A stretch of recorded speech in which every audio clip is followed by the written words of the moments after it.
పెళ్ళయ్యి అలిగి ఇంటికి వచ్చేసినటువంటి కూతురు, ఉద్యోగం లేని కొడుకు, 2 రోజులు బాగానే ఉన్న ఇంట్లో, కానీ 3వ రోజు నుంచి ఆ ఇంటికి చాలా బరువుగా తయారవుతారు.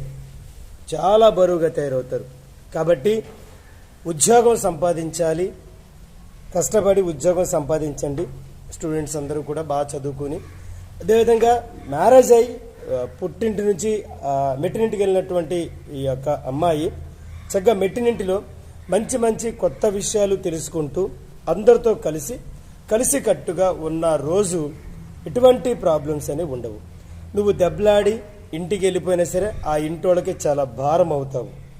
ఓకేనా? మెట్టినిల్లే నీ ఇల్లు. అదేవిధంగా మగవాళ్ళకి వచ్చేటప్పటికి ఉద్యోగం లేకపోతే ఓకేనా చాలా ప్రాబ్లమ్స్ ఉంటాయి. కాబట్టి ఏదో ఒక ఉద్యోగం సంపాదించి తల్లిదండ్రులను పోషించుకున్నాను, వాళ్ళకి భారం అవ్వకు.